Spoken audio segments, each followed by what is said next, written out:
और इनका सीधा सीधा संबंध जो है वो पूरी प्रक्रिया जो अपनाई गई है बिडिंग प्रोसेस की उससे जुड़ा हुआ है। उसके अंदर जिस प्रकार की ट्रांसपेरेंसी, पारदर्शिता है उसके बारे में है। और एक बहुत ज़रूरी इसका पहलू है जो उसमें कॉन्फ्लिक्ट ऑफ इंटरेस्ट एक प्रत्यक्ष रूप से दिखाई देता है उसके बारे में। और बड़ी पिक्चर यदि देखें तो पूरा मेक इन इंडिया का जो एक ध्येय है भारत सरकार का, उसके ऊपर कुछ सवालिया निशान लगते हैं। इसका मैं थोड़ा सा विस्तार से आपको यदि बताऊं, दिसंबर 2022 में भारत सरकार द्वारा एक विज्ञप्ति के माध्यम से बताया गया था कि 26,000 करोड़ का लेटर ऑफ अवार्ड सीमेंस के साथ हुआ है, जो इसमें टेक्नोलॉजिकल पार्टनर होंगे। और उसमें यह बताया गया था कि जो पूरा मैन्युफैक्चरिंग है वो दाहोद में होगा। इन लोकोमोटिव इंजन्स का 1200 यूनिट्स जो बनने थे उनका दाहोद में मैन्युफैक्चरिंग होगी, उसका उत्पादन दाहोद में होगा। और ये दाहोद का जो प्लांट है ये करीब 2-2.5 साल में बन के तैयार हो जाएगा, जिसका उद्घाटन जैसे मैंने बताया 26 मई को प्रधानमंत्री जी द्वारा किया गया। और इसका मुख्य बिंदु इसके अलावा ये भी था कि जो हमारा रेलवेज का स्टाफ है, उसके जो इंजीनियर्स हैं, अधिकारी हैं, कर्मचारी हैं, खास तौर पे जो इंजन मैन्युफैक्चरिंग है उसकी ट्रेनिंग वगैरह और उसका मेंटेनेंस, वो इंडियन रेलवेज के जो 4 मेंटेनेंस डिपो हैं, विशाखापट्टनम, रायगढ़, पूना और खड़गपुर में, वहां पर किया जाएगा।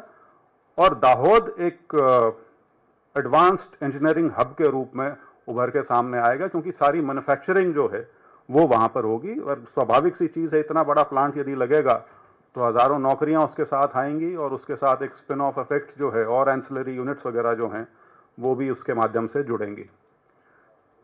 लेकिन अब जो तस्वीर उभर के हमारे सामने आई है वो कुछ और दर्शा रही है। तस्वीर ये आई है कि जिस मेक इन इंडिया या मेक इन गुजरात का यहां पे लोगों को आश्वासन दिया गया था, वैसा कुछ नहीं है। दाहोद के प्लांट में मैन्युफैक्चरिंग के नाम पे सिर्फ असेंबली है, मतलब बने बनाए पुर्जे या मशीनरी जो है उसको इकट्ठा करके उनको जोड़ने का काम है। उसकी टेस्टिंग है और कमीशनिंग है। कमीशनिंग मतलब जब बन के तैयार हो जाएगा तो वहां से वो कमीशन हो जाएगा।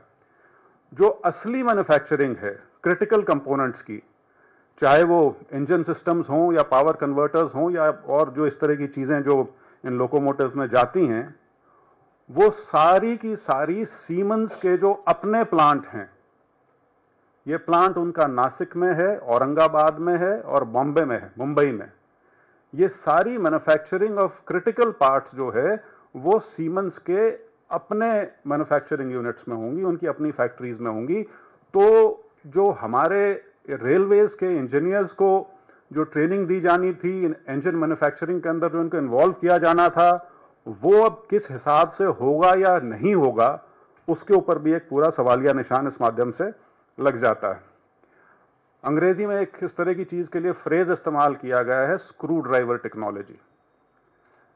एप्पल के बारे में भी हमको यह बताया गया कि एप्पल के प्लांट लग गए हैं, एप्पल के जो मोबाइल फोन्स हैं अब हमारे यहाँ उनकी मैन्युफैक्चरिंग हो रही है, लेकिन वो भी यही है, असेंबली है, सिर्फ मैन्युफैक्चरिंग नहीं है।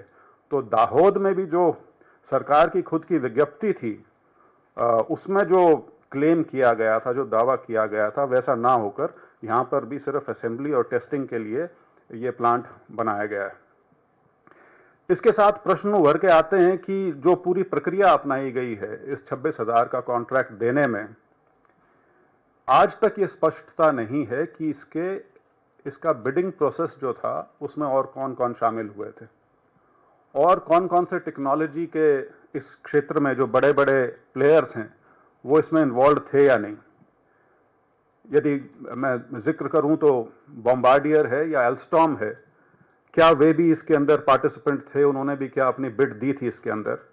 आप सबकी जानकारी के लिए एल्स्टॉम जो है वो इंडियन रेलवेज के साथ करीब उसका 100 साल का संबंध है।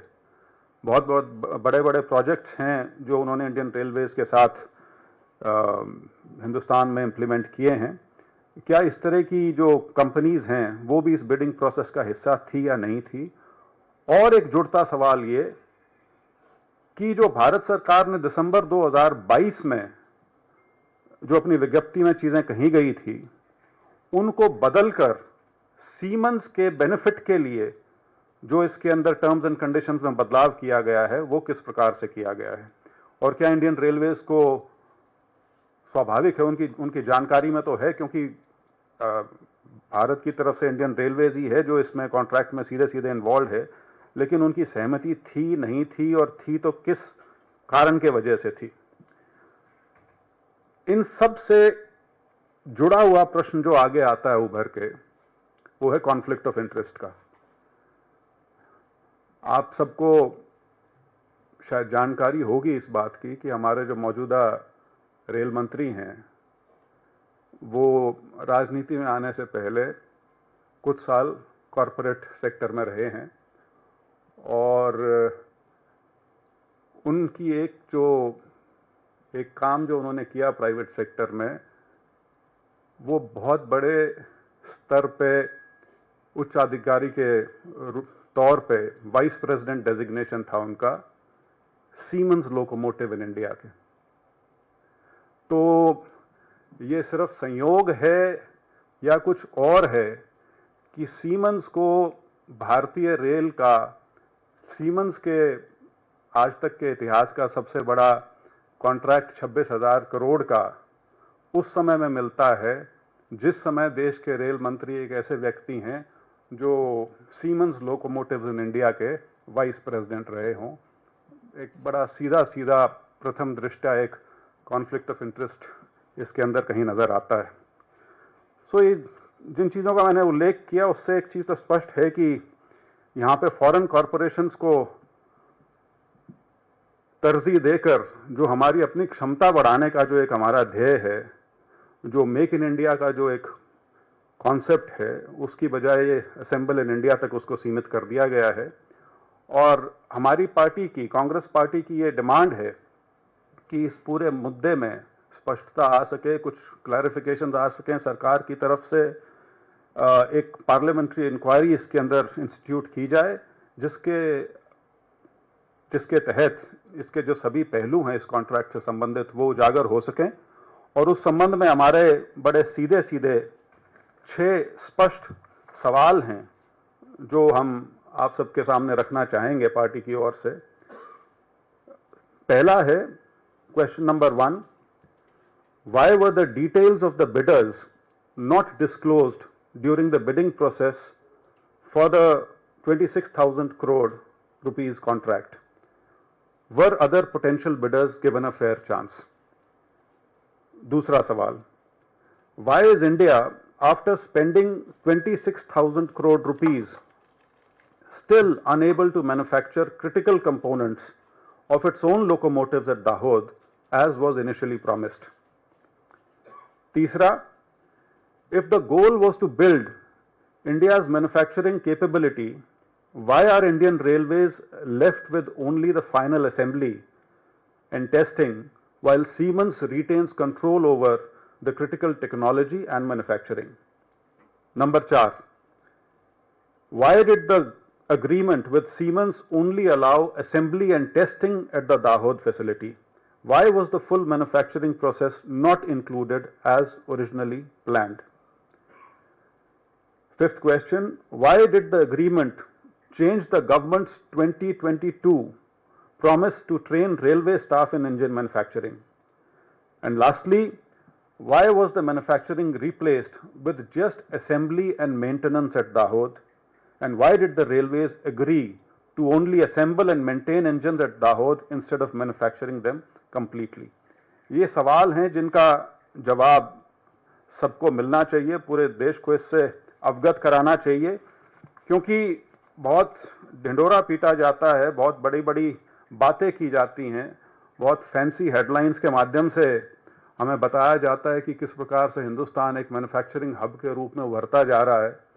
और ख़ास तौर पे इसकी बहुत संभावनाएं जताई गई थी जब कोविड के बाद बहुत सी इंडस्ट्री जो थी मैन्युफैक्चरिंग वो चाइना से बाहर जानी जब शुरू हुई तो ये था कि शायद उसका बहुत बड़ा हिस्सा हिंदुस्तान में भी आएगा। लेकिन बड़े बड़े उद्घाटन अपनी जगह हैं, जो तथ्य हैं वो अपनी जगह। और दो तथ्य आपके सामने रख के मैं बंद करूंगा। जो हमारा औसत उत्पादन में वृद्धि है, एवरेज मैन्युफैक्चरिंग ग्रोथ देश में 2004 से 2014 के दशक में वो 7.4% थी, जो गए दशक में घटकर मात्र 3.1% रह गई। पहला बिंदु ये। दूसरा, और ये डेटा आरबीआई का है, ये ऐसा नहीं है कि किसी ऐसी संस्था का हो जिसको सत्ता पक्ष कह देता है कि आप इधर उधर की एजेंसीज पे विश्वास करके कुछ भी कह देते हैं। आरबीआई का डेटा कहता है, और ये एम्प्लॉयमेंट के बारे में है। वो याद होगा आपको, 2 करोड़ प्रति वर्ष नौकरियां जनरेट की जाएंगी, उसके बारे में है। This is about share of manufacturing in total employment. 2013-14 में यह आंकड़ा था 11.6%, जो घट के 2018-19 में हो गया 11.6%। और 2022-23 तक का जो मेरे पास आंकड़ा है, उसमें यह फिगर घट के आ गई है 10.6%। तो मैन्युफैक्चरिंग के माध्यम से किस प्रकार से रोजगार मुहैया कराया जा रहा है या उसमें वृद्धि की जा रही है, वो आपके सामने है। और अंतिम तथ्य यह है कि सरकार का ध्येय था कि सन 2030 तक मैन्युफैक्चरिंग जो है वो हमारे जीडीपी में जो उसकी कंट्रीब्यूशन है वो करीब 25% के आसपास होनी चाहिए। दावा फिर से बहुत बड़ा है, लेकिन सच्चाई यह है आंकड़ों के माध्यम से कि 2014 के आसपास मैन्युफैक्चरिंग सेक्टर का जो जीडीपी में योगदान था वो 17% के आसपास था, जो कि अब घट के, मैं यदि आपको सिलसिलेवार बताऊं, 2014-15 में ये 16.3% था, 2020-21 में घट के 14.3% हो गया, 2023-24 में 14.1 और शायद अब 13.9 पे आ गया है। तो ये जो एक सब्ज बाग हमें दिखाया जाता है कि हम मैन्युफैक्चरिंग के क्षेत्र में बहुत तरक्की कर रहे हैं, बहुत बड़ी बड़ी चीजें यहां पर आ रही हैं, कुछ हो सकता है उसमें सत्य हो, लेकिन जो लार्जर पिक्चर है पूरे देश की, यदि आप तस्वीर आपके सामने आंकड़ों के साथ रखी जाए, तो वो तस्वीर वो है जो आपके सामने मैंने यहाँ पे पेश की है। तो मुख्य तौर पे यही बिंदु थे जो मैंने आज आपके साथ साझा करने थे। अगर आपके इस संबंध में कोई प्रश्न हो तो बिल्कुल।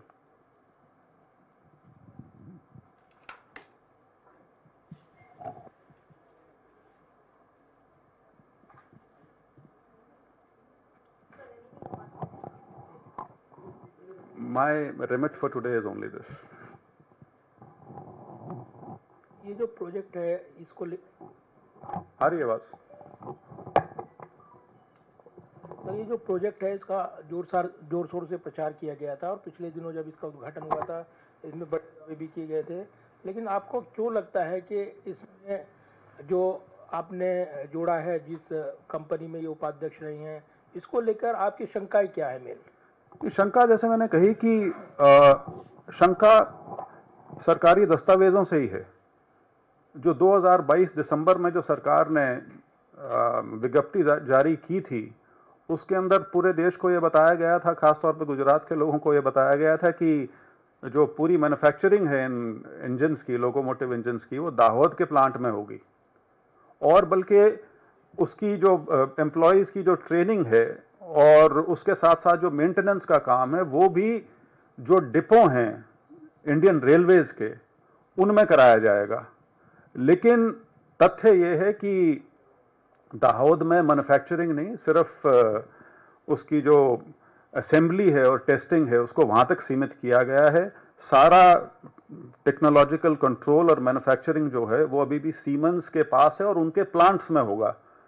तो उससे एक चीज उभर के आती है कि जो ओरिजिनली जो बताया था सरकार ने और जिस प्रकार से आगे उसका क्रियान्वयन हुआ है, जो उसका एग्रीमेंट सरकार के साथ हुआ, उसके अंदर ये तथ्य शायद बदल दिए गए जब उनको ये काम सौंपा गया। उस नाते जब आप उसको थोड़ा खोजबीन करने की कोशिश करेंगे तो ये चीज जरूर सामने आती है कि हमारे रेल मंत्री इसी कंपनी में एक उच्चाधिकारी रहे हैं, तो सवाल उठाना बिल्कुल वाजिब है और उसका जवाब जरूर आना चाहिए।